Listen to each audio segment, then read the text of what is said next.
So our next one is from Carrie. Carrie said, I'm a small business owner and my problem is time management. I usually like to start my day slow and ease myself on the several daily tasks I have to do, but as soon as I get to the office, I can't concentrate on my work because I'm being pulled in several different directions and all aspects of our operation needs my attention. Is this me writing to myself? Yeah, actually, that's what I was like, wow. I realized that I was not a business owner.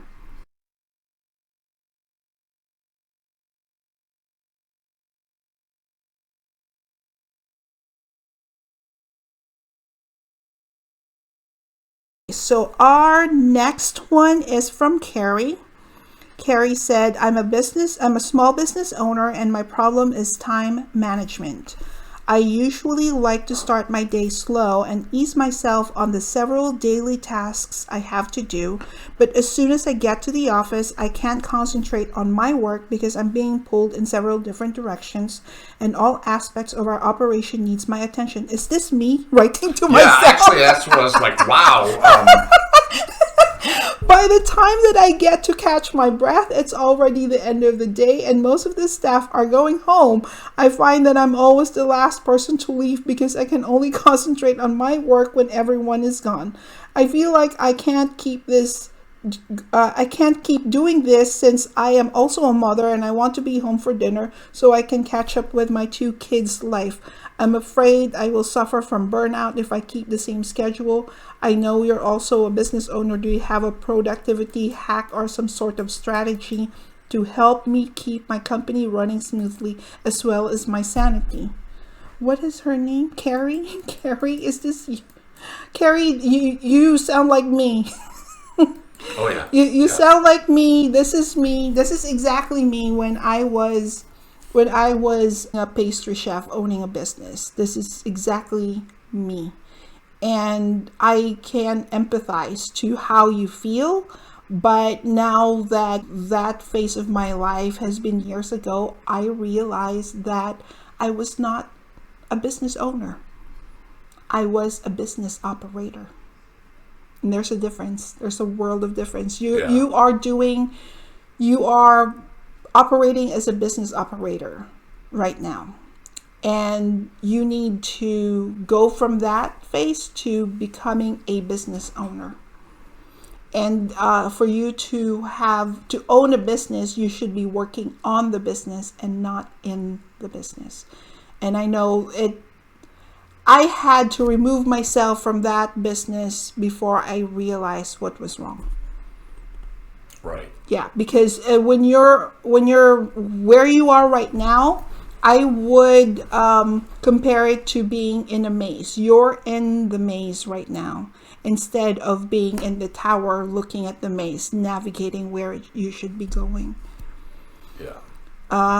And like I said, I feel for you. I know exactly what you're going through. I know exactly the feeling. And first, what you need to do is to hire a PA, a personal assistant or a secretary, where everyone at the office needs to go through her first before they can come to your office. If you tell the secretary, nobody should be, bothering me right now unless the building is on fire, then the secretary or your PA should be able to do that for you. You can actually tell this person, these are the things where you need to let me know right away if these things happen. If none of these things are happening, tell them that they have to wait. And you can schedule a meeting once a week or twice a week. So still have that time to address people's concerns or whatever in their department. But have somebody to filter all of that for you so that you can concentrate on working on your business instead of working in your business. Yeah, the other thing I wonder about is from the employee's point of view, do they feel that they're allowed to make decisions or that they have to get approval through you first? Yeah. So you need to make that clear with each, and it may vary with the level of each employee and how long they've been there, how experienced, what if they know what they're doing.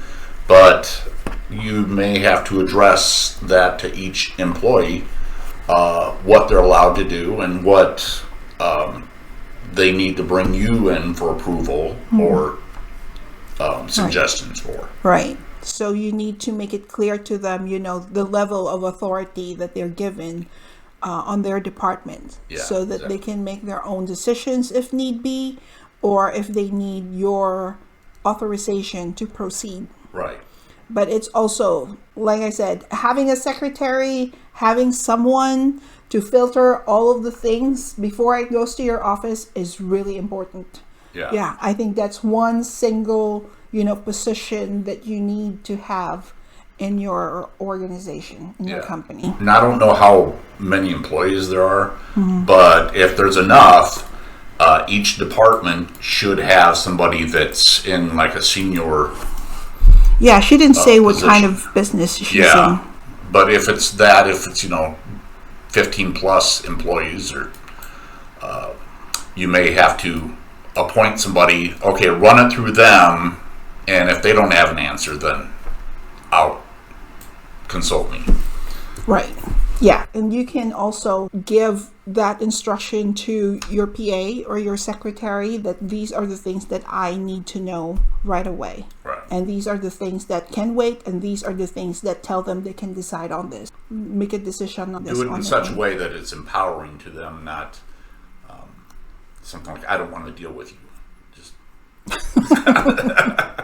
Well, it depends on the mood. I mean, if you say you have confidence in them and they've been doing a good job, and they should have the instincts by now of how things operate, then that's actually a good thing for you too. So right.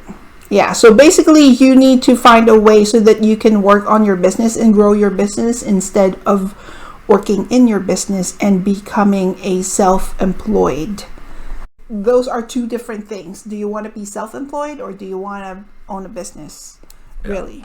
So you have to make that determination. And if you wanted to work on your business and you wanted to work on growing your business, then yes, you need to have a little bit more structure. Find someone who can help you. Find an assistant who can filter the messages that's coming to your office, and doing that would greatly increase your productivity, and would also free you of unnecessary things that they say you need to pay attention to. All right, Carrie, I hope that you can find someone to be your personal assistant or your secretary, so that you can start gaining back all that time that you need so that you can work on your business. Yeah, you'll be more productive, and yes. I think your employees will be happier too. So all right, wonderful. Well, that's all that we have for today. Thank you so much for spending some time with us. And if you're new to our channel, or you stumbled into this channel, we would greatly appreciate if you can click the like and the subscription button. It will help our channel a lot. And if you'd like to submit a question to be featured in an upcoming episode, please feel free to message us through our social media links, which you can find below. We will keep your identity protected, and we hope to see you soon. Okay, and thanks for joining us, and until next time, bye. Bye. Behave. What the heck?